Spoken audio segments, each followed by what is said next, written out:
Hi, I'm Alex. And I'm Heather, and we're here for Plant Back Friday to talk all about the plants on your plate for Thanksgiving dinner. We are so excited. We just can't wait that 1 week until Thanksgiving.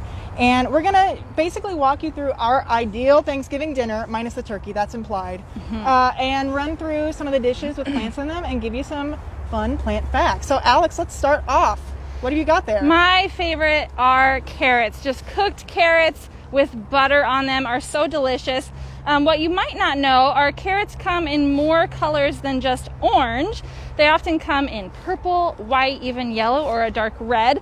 They all taste basically the same. You might have some that are more sweet than others, and that's just because the sugar content might be different from carrot to carrot. But all really delicious. On our farm, we just picked our carrots, and because of the colder weather, the sugar up in the green tops has gone back down into the root of the carrot to make it extra sweet. The carrots you find in the store, the little fingerling carrots that we like to eat, are actually just shaved down from these large ones, and then the peel is pressed to make carrot juice. So something you might not know about carrots.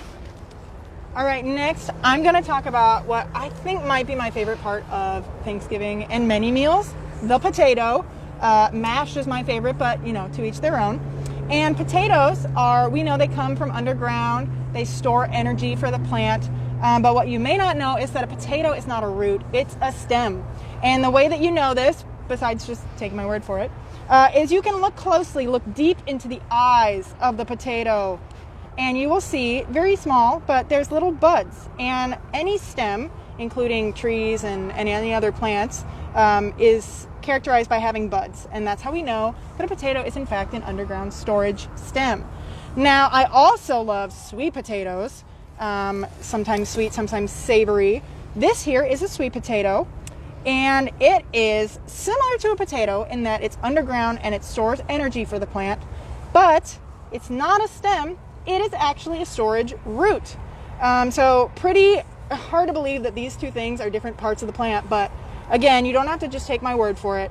This sweet potato doesn't have buds all over it, much smoother. What it does have are other lateral roots or rootlets. Now, just to complicate things even more, I bet you have heard something like this called a yam.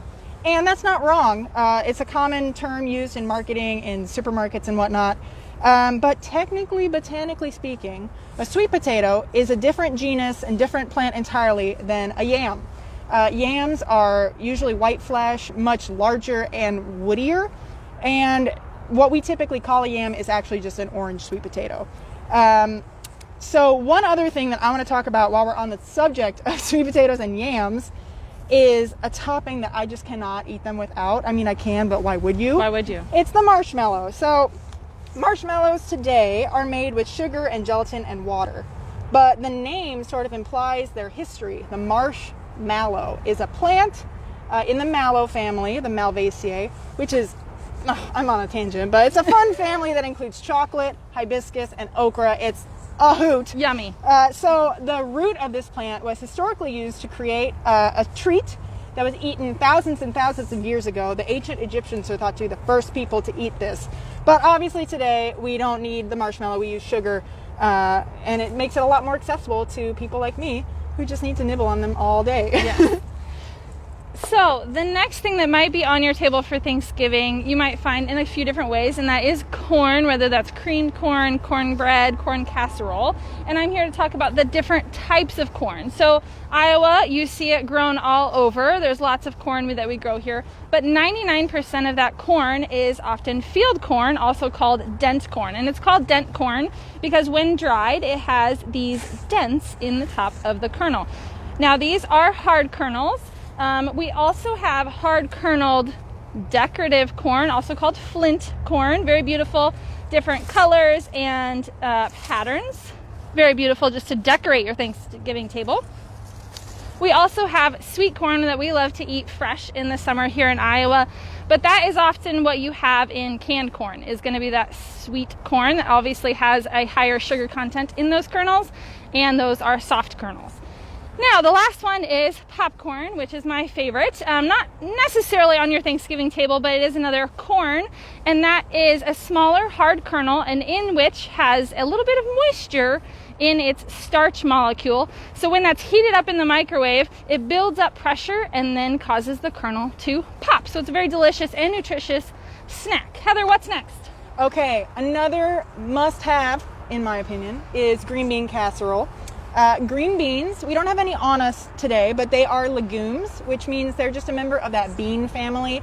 The legume fruit is characterized by being a seed pod with 2 sutures on either side. So if you can picture like a sugar snap pea with those 2 seams, that's a legume. And legumes as a plant family are super prolific and super successful because of a superpower that they have. In their roots, they have these things called nodules, which are basically just lumps that contain a special kind of bacteria that can turn atmospheric nitrogen, so gaseous nitrogen, into nitrogen that can be used by the plant and by other plants. So they take nitrogen in the air and they put it in the soil, which is good for the beans and it's good for all the other plants that are around that bean. So thank you, beans. And while we don't have any green beans on us, I do have a native legume behind me. We're in our Savannah garden, and this is our Baptisia plant, which has some seed pods that are lingering and they make a fun rattling noise. So this is a legume, kind of like our green bean, but obviously a little bit different. All right, Alex, that's enough side dishes. Let's get to the good stuff. Let's get to dessert. To desserts. Of course, everybody has, I think, pumpkin pie on their table. So pumpkins are in the Cucurbita genus, which also includes squashes and gourds. And a fun fact about them is the leaves, flowers, the fruit, obviously, and even the seeds are edible. And those flowers are pollinated by our lovely honeybees here. Now, Heather, remind me again, what type of fruit is a pumpkin? It's a peepo. Peepo, please. Peepo. Which is literally just a berry. But it's different because it has that leathery rind. But think of this as a giant leathery berry. And of course, we know that because it has the seeds inside. Now, this is native to North America, and what we often use for our pumpkin pie is canned puree.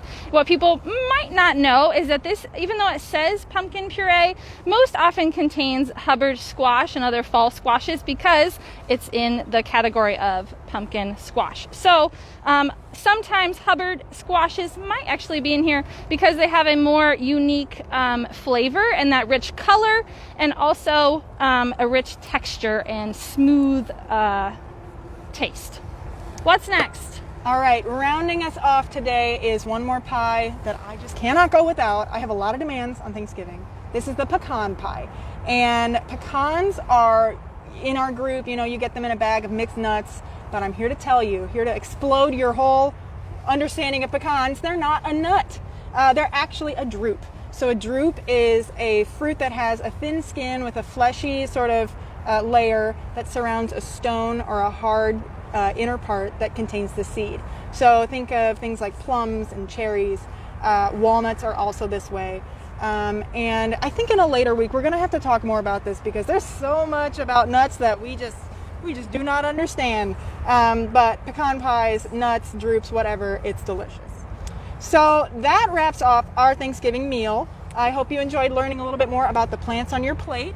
We'll be gone next week because of the holiday, but we hope that you join us in a couple weeks for another Plant Fact Friday. Thanks, guys. Bye.